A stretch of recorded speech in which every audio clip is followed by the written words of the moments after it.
Et il est 8h sur Europe 1. 30 ans de procédure et voici Francis Holm, à nouveau dans le box des accusés dans l'affaire du double meurtre de Montigny-lès-Metz en 1986. Chantal Bénin a promis à son fils de se battre jusqu'au bout. Non, j'ai jamais marché aussi vite. Je tiens debout pour mon Cyril. C'est un devoir pour vous d'assister à ce procès, Chantal? Ah bah oui. Et si je suis là aujourd'hui, c'est pour ça. Hein. Moi, je veux savoir la vérité. Son acharnement a permis l'ouverture de ce 5e procès. Pour les meurtres d'Alexandre Beckrich et Cyril Bénin.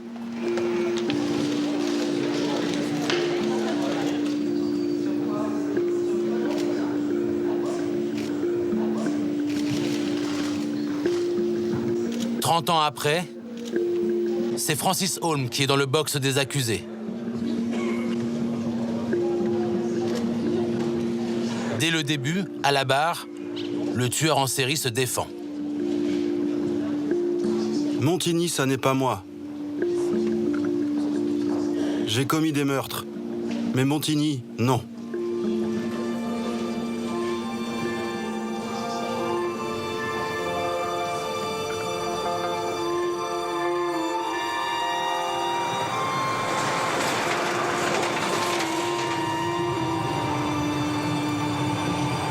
L'affaire commence le 28 septembre 1986, dans le quartier de la rue Venizelos, à Montigny-lès-Metz.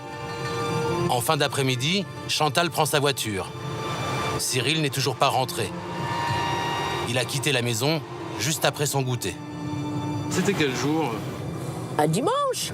Un grand soleil comme là, hein, mais peut-être plus chaud le 28 septembre. Hein. On venait de changer l'heure la nuit.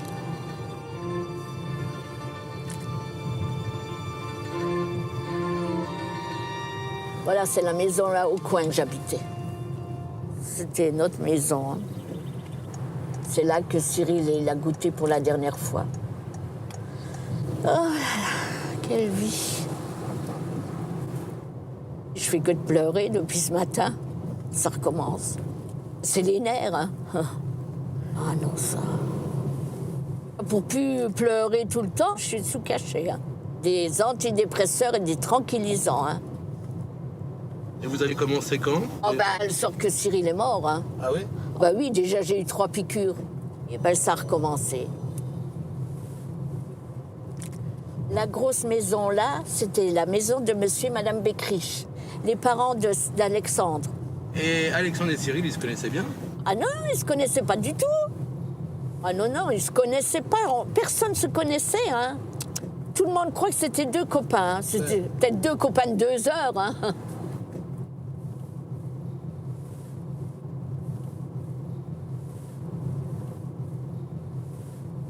Alors ça, c'est la rue Venizelos. Alors tout ça, c'est le talus, là. Hein.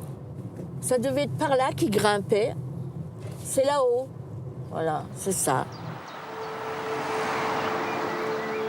Peu après 19h, la police retrouve au bas du talus de la SNCF les 2 vélos des enfants. Vers 19h50, Cyril et Alexandre sont retrouvés morts près des rails. Les policiers trouvent 3 pierres ensanglantées.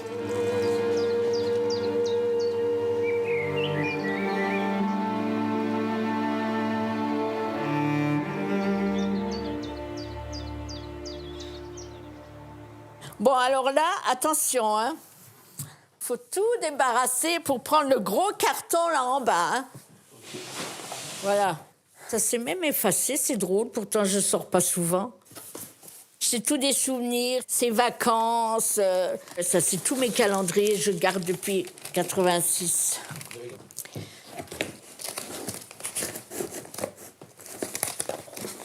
Tiens, voilà même, pour vous dire que je garde tout.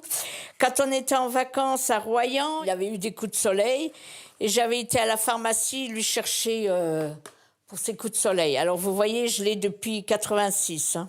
C'était la pommade de mon Cyril, ça, pour ses coups de soleil. Ah, j'ai tout gardé. Hein.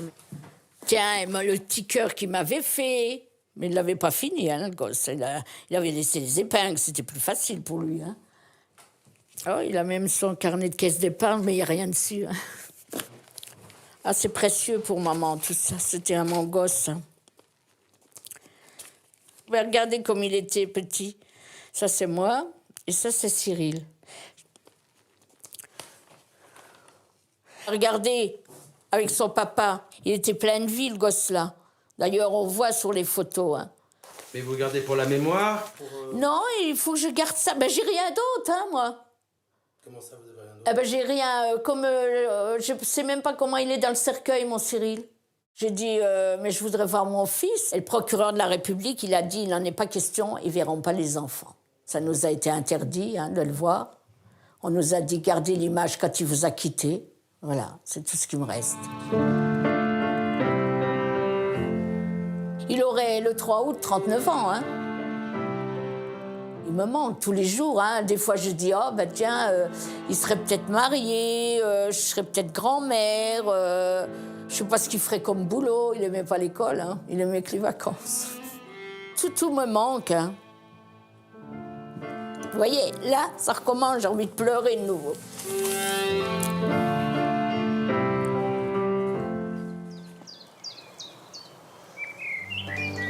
7 mois après le crime, les enquêteurs tiennent une piste.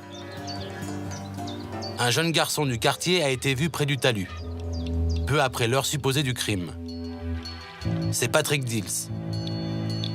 L'apprenti cuisinier de 16 ans est placé en garde à vue. Il avoue les meurtres.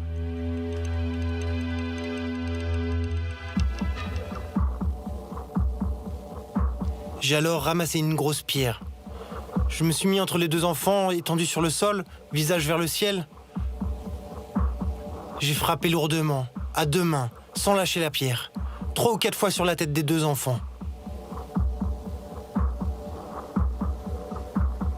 Le bruit que cela faisait était comme le bruit d'un melon qu'on écrase.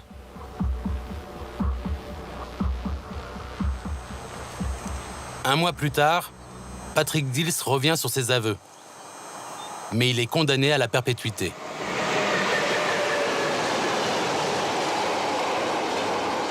En 1997, une nouvelle piste relance l'affaire. Le jour du crime, le tueur en série Francis Holm était présent près du talus. Après 15 ans de prison et un nouveau procès retentissant, Dils est finalement acquitté.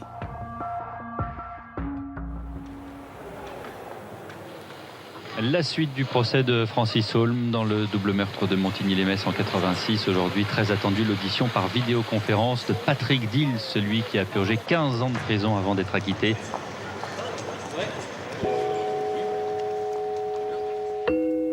L'avocate de Francis Holm, Liliane Glock, a demandé à entendre Patrick Dils comme témoin. Pour elle, il n'y a pas de preuves contre son client, alors que Dils, lui, a fait des aveux. Vos aveux ont fait perdre à la justice, entre guillemets, 15 ans. Vous refaites mon procès ? Je vous le dis très sincèrement, je ne suis pas monté sur ce talus, ni avant ni après, sauf à la reconstitution. L'audition laisse même une profonde sensation de malaise, tant les avocats ont donné l'impression de refaire le procès de Patrick Dils. Puis Dils se lance, au même titre que les familles. Je veux savoir ce qui est arrivé à ces deux petits garçons qui, comme moi, ne demandaient qu'à grandir, vivre, être heureux. Metz, Salomé Legrand, Europe 1. Aujourd'hui, Patrick Dils a 47 ans. Il mène une vie discrète avec Anaïs, sa femme, et leurs 2 enfants.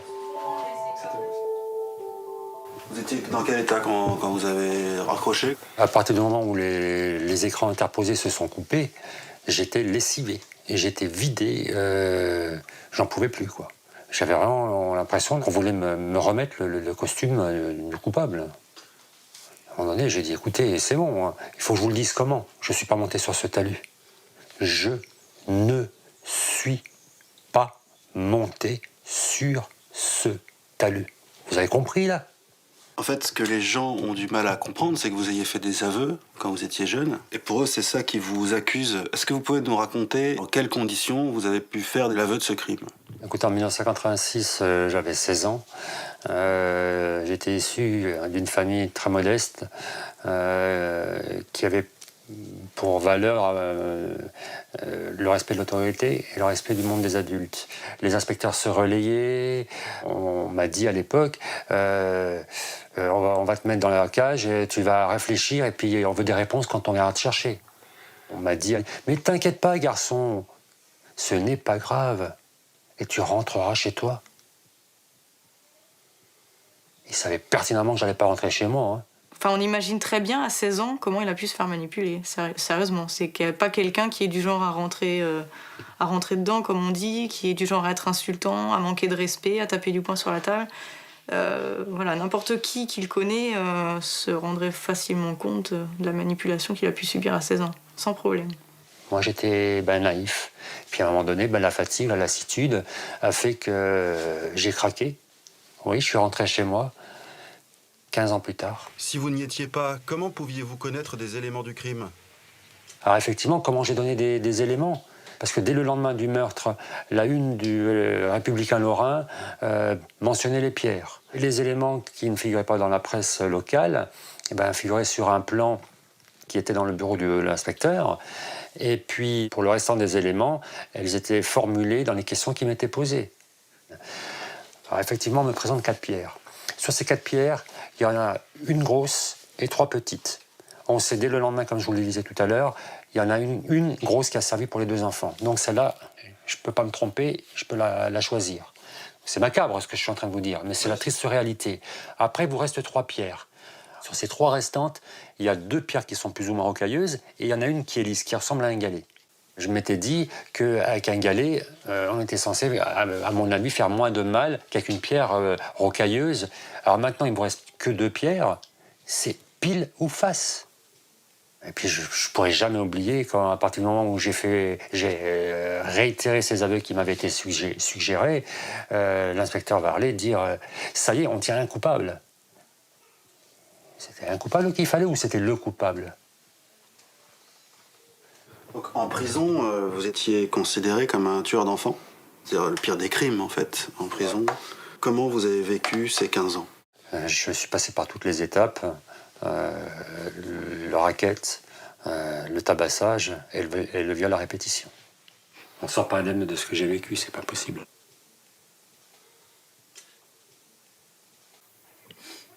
Vous n'avez pas de haine contre le système judiciaire, même contre... J'ai eu de la colère, oui.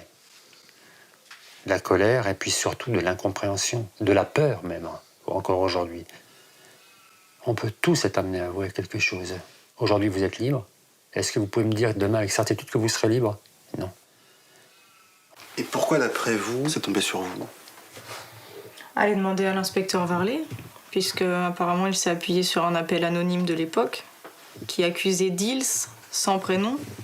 En tout cas, c'est ce qu'il a dit dans la cour d'assises. Mais cet appel anonyme, aujourd'hui, personne n'a souhaité lever l'anonymat. En tout cas, personne ne lui a demandé. Donc pourquoi? Je pense que seul lui a la réponse. Est-ce que vous avez déjà croisé Francis Holm? Je n'ai jamais côtoyé Francis Holm en dehors des différentes cours d'assises. Par contre, au procès de Reims, comme au procès de Lyon d'ailleurs, on lui a demandé s'il me connaissait. Il a répondu non, mais il a ajouté il savait que j'étais innocent et il m'a souhaité bonne chance. Et je suis resté bouche bée, j'ai pas su quoi répondre. Et la première chose qui m'est venue à l'esprit, parce qu'on m'a demandé qu'est-ce que vous avez à lui répondre, j'ai dit merci. Alors, est-ce que j'ai bien fait ou mal fait? C'est la politesse qui a pris le dessus. Mais toujours est-il, c'est qu'on lui a rien demandé et il a parlé. Vous avez été pendant 15 ans pour l'opinion publique le coupable de cette affaire. Est-ce que vous pensez qu'un jour vous serez considéré par tout le monde comme innocent? J'ai été acquitté. Alors maintenant, voilà quoi, laissez-moi avancer sereinement. Pour que la boucle soit complètement bouclée, Au même titre que pour les parents, les victimes, on a besoin de savoir qu'est-ce qui s'est passé sur ce talus le 28 septembre 1986 et pourquoi on a enlevé la vie à ces enfants qui ne demandaient qu'à vivre, grandir et être heureux. Donc oui, j'ai besoin de savoir.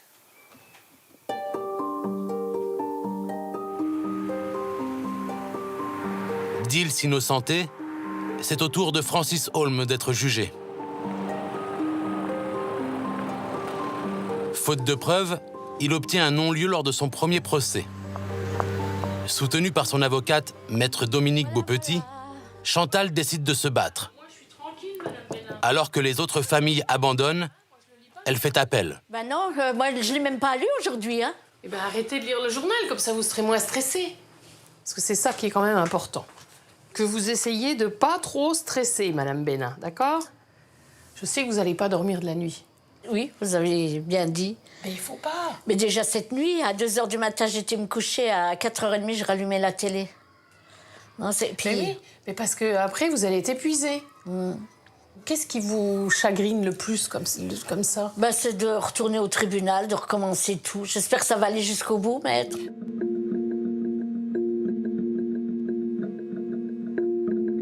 15 ans. Ouais. Oui. Il a fallu 15 ans pour qu'un nouveau procès s'organise. C'est quand même...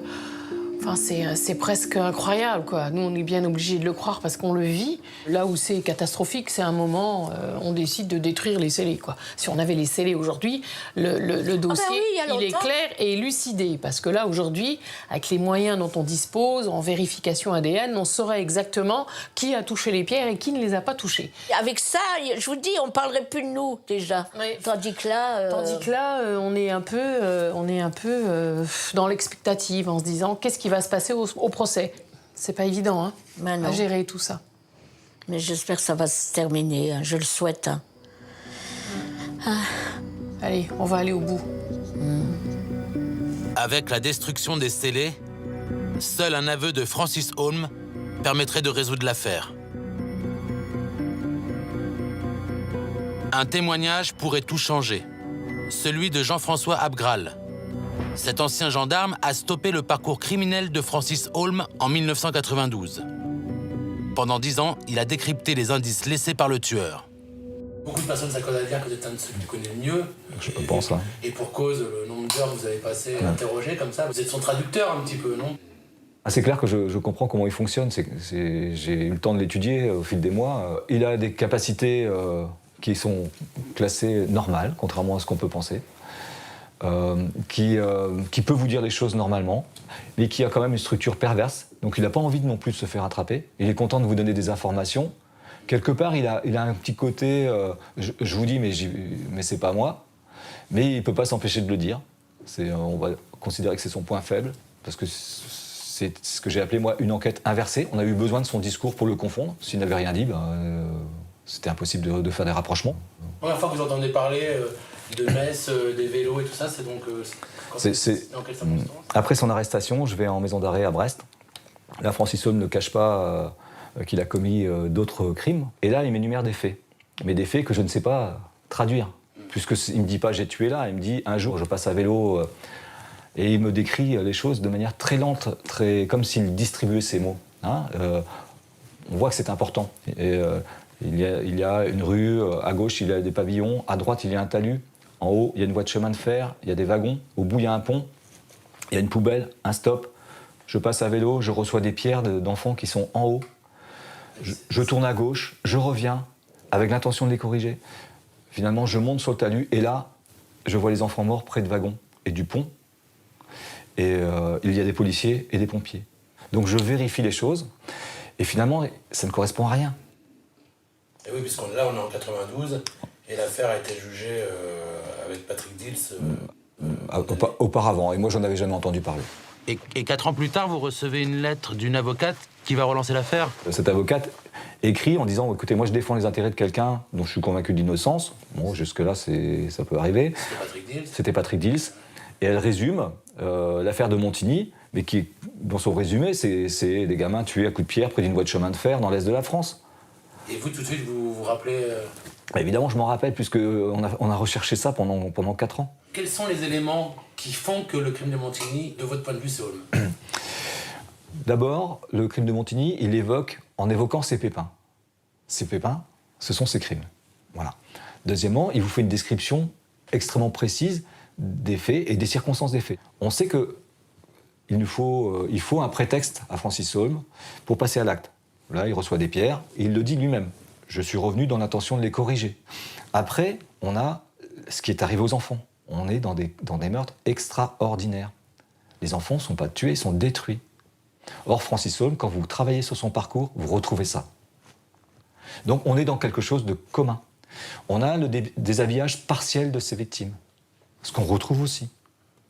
Puis, on a Francis Holm, le long de cette même voie de chemin de fer, qui marche et qui va être recueilli par 2 pêcheurs et qui n'est pas blessé, mais qui est couvert de taches de sang, notamment au visage, du sang séché. Donc, c'est pas le sien. Ce jour-là. Ce jour-là, dans la foulée.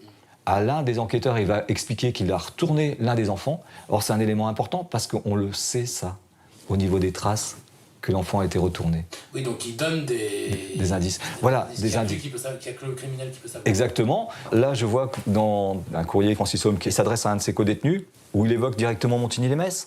Il dit je suis tranquille pour l'affaire de Montigny-les-Metz. Ils ne peuvent pas dire que c'est moi, parce que personne ne m'a vu faire ça. Bon voilà, pour moi c'est un aveu, je veux dire, c'est pas moi, personne ne peut dire que c'est moi, parce qu'on ne m'a pas vu faire. Ben voilà, Francis Holm, c'est que ça. Vous lui redemandez demain, il va vous dire non, moi c'est pas moi qui ai écrit cette lettre, ou alors je me rappelle plus. Parce qu'il est dans le déni permanent. Ouais, Madame Bénin qui voudrait savoir comment ça s'est passé, si son fils est mort en premier, ou c'est pour ça qu'elle n'aura jamais ses réponses. Non, elle n'aura jamais de réponse au sujet, hein. C'est clair, c'est clair. C'est clair, il ne le dira pas. Il n'est pas dans l'empathie, c'est quelque chose qui n'existe pas dans sa structure psychique. Il n'entend pas, il ne comprend même pas la question. C'est comme l'aveu, il ne peut pas avouer quelque chose. Pour lui, il est victime, donc il n'a rien à dire là-dessus.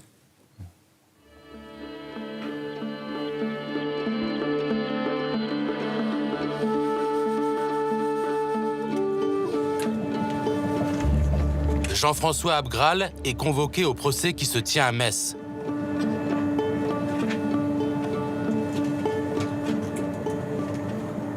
À la fin de son témoignage, le président fait sortir Francis Holm de son box. Holm et Abgral sont côte à côte, à moins d'1 mètre. Vous en voulez à monsieur Abgral? Un petit peu. Je suis passé, il y avait un groupe d'enfants, ils jetaient des pierres. Je suis repassé. Vous avez dit à Abgral que quand ils vous ont jeté des pierres, vous avez vu rouge.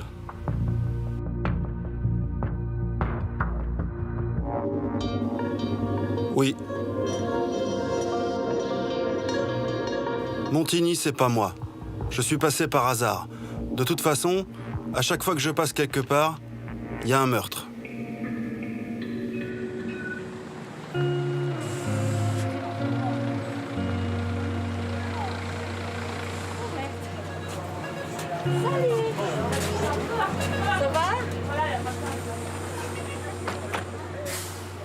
À 74 ans, Chantal vit seule. Sa famille a volé en éclats après la disparition de Cyril.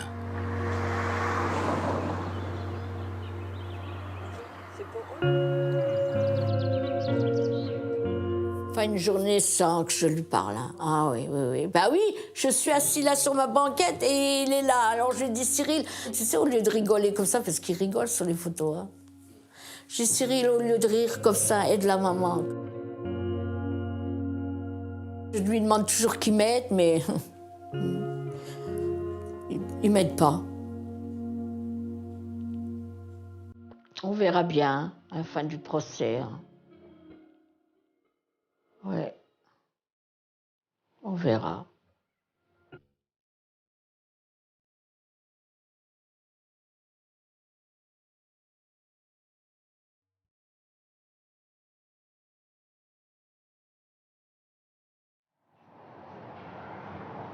Jusqu'ici, Francis Holm était resté muet. Mais au 13e jour du procès, l'homme surprend toute la salle du tribunal. Francis Holm, jugé pour le double meurtre de Montigny-lès-Metz, a pris la parole pour s'adresser à la maman de Cyril Bénin et à son avocate. Un moment rare depuis le début de ce procès. Le routard du crime n'a pas fait d'aveu, mais sa carapace s'est un peu fissurée. Comment ça s'est passé dans la salle d'audience? C'est pareil que ce moment était très fort. Intense. Oui, parce qu'on était vraiment très proches. Il était devant nous, on était Madame Bénin. Comme là, à côté de moi. Et il y a eu un échange où tout le monde a pu voir Francis Holm autrement. Voilà. Mais il avait énormément d'empathie. Il était physiquement... Puis il me regardait. C'était pas le Francis Holm qui est dans le box. Quand vendredi Chantal Bénin a parlé de son enfant, j'ai vu que ça vous touchait, monsieur Holm. Oui, cela m'a touché. Mais je suis franc, je lui dirai. Qu'est-ce que vous avez ressenti, Chantal, vous? Je le regardais comme ça, je dis, si seulement tu parlais, si seulement tu disais qu'est-ce que tu as vu, ou s'il y avait quelqu'un, ou... Madame Bénin, je vous jure que je n'ai pas touché votre fils. Dans 2 jours, le procès est terminé et Madame Bénin rentrera chez elle et continuera à pleurer. Elle veut savoir des choses simples, c'est tout. Je ne vais quand même pas inventer. Moi, je dois dire, même si Francis Holm disait j'ai tué les enfants, je le croirais encore qu'à moitié, et même pas à moitié, tellement il dit n'importe quoi. C'est vraiment... sa parole, vous ne pouvez pas vous appuyer sur sa parole. Pour rien, il a dit tout et son contraire. Le dialogue qu'il a eu avec Madame Bénin, vous pensez que c'est sincère, ça? Vous pensez qu'il ressent quelque chose? Oui, complètement. Parce que, il est quand même, c'est une personnalité assez froide, pour ne pas dire réfrigérante. C'est vrai que le contact n'est pas chaleureux avec lui, c'est le moins qu'on puisse dire. Il faut quand même se rendre compte, il n'est pas comme vous, comme moi. Mais c'est vrai qu'avec Madame Bénin, je suis sûre qu'il a eu une vague d'émotions, c'est sûr et certain. Et il a engagé le dialogue avec elle. Parce que là, il en a marre, il ne veut plus parler. Et bien avec elle, il veut bien. Et il lui a dit je vous respecte, Madame Bénin, etc. Et voilà. Et oui. C'est... Vous le croyez quand il dit ça? Ah, complètement. Complètement. D'autant plus que on ne peut pas dire que c'est utilitaire, parce que qu'est-ce qu'il en tire, là? Qu'est-ce que ça va changer à son destin? Est-ce qu'il va être moins condamné? On n'est pas là-dedans, pas du tout. C'est gratuit. C'est gratuit. Oui, en fait, il engage quelque chose avec Madame Bénin. S'il l'a fait, il gagnerait à le dire quelque part. Ça serait une espèce de rentrer dans la communauté des humains, voyez? Mais d'un autre côté, s'il ne l'a pas fait, il ne va pas se livrer à une comédie pour rentrer dans la communauté des humains.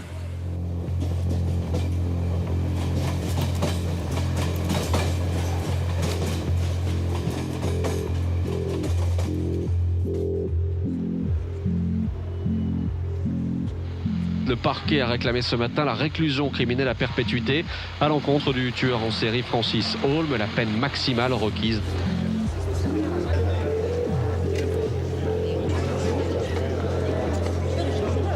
Avant de clore les débats, le président donne une dernière chance à Francis Holm. Montigny, ça n'est pas moi. J'ai commis des meurtres, mais Montigny, non.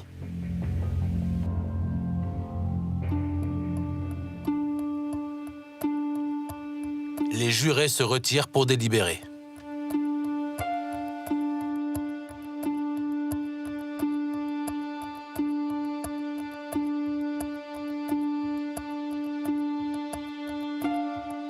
C'est pas un procès pour rien, quoi qu'il arrive. Quoi qu'il arrive. Et ce procès, c'est vous qui avez fait qu'il ait eu lieu. Quelle que soit la décision, ça doit vous forcer à aller mieux, Madame Bénin. Ah oui, ah oui. Ah oui, vous avez gagné ce combat et bravo. Il y a une chose que les gens ne savent pas. Depuis 1986, évidemment, vous avez perdu votre fils, mais vous avez quasiment tout perdu, quoi. Oui, j'ai perdu mon fils, après le divorce.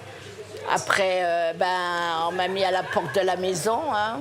Oui, plus de maison. Plus de maison, et puis là, maintenant, je me bats contre le cancer.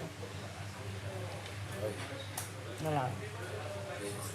Ça vous fait quoi de la voir comme ça, combative, à côté de vous? Ah, je suis admirative. Je suis fière d'être l'avocat d'une femme comme Madame Bénin. Je l'ai déjà dit, mais je le répète. Vraiment. Ah là là.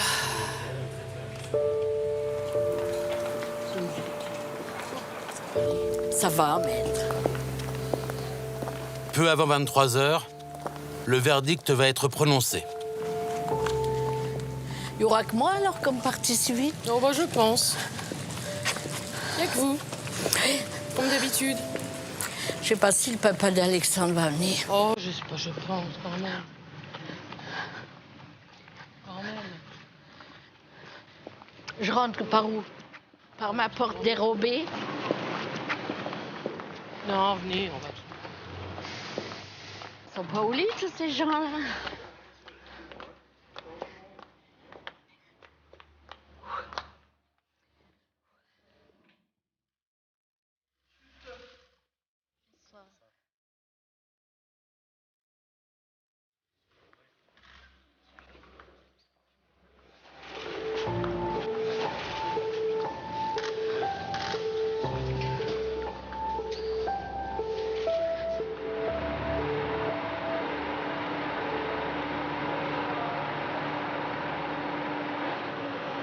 Après plus de 6 heures de délibéré, Francis Holm a été reconnu coupable des meurtres de Cyril et Alexandre en 86 à Montigny-lès-Metz. Le tueur en série condamné à la perpétuité va faire appel.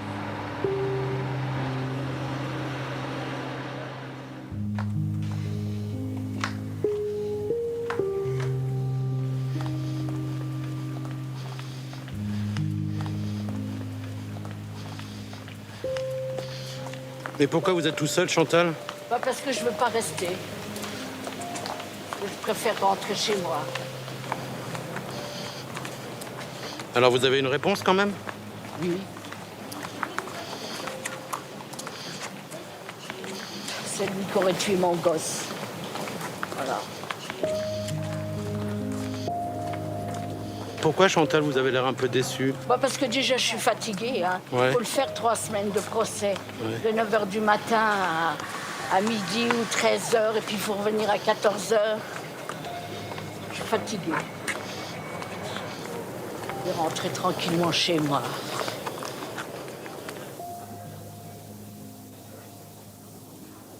Maître Glock a confirmé qu'il allait faire appel. On continuera le combat. Voilà. Vous allez trouver la force? Oh ben, si c'est dans 10 ans, peut-être pas. Mémé ira avec les déambulateurs. Mais vous allez continuer, en tout cas. Oh ben, bien sûr, dis. Je vais pas la laisser tomber maintenant. Je vais encore demander un petit peu de force à mon Cyril. Hein? C'est lui qui me donne cette force. Autrement, je vois pas où je pourrais l'avoir. Hein? Bon, on vous souhaite bon courage. Ouais. Voilà.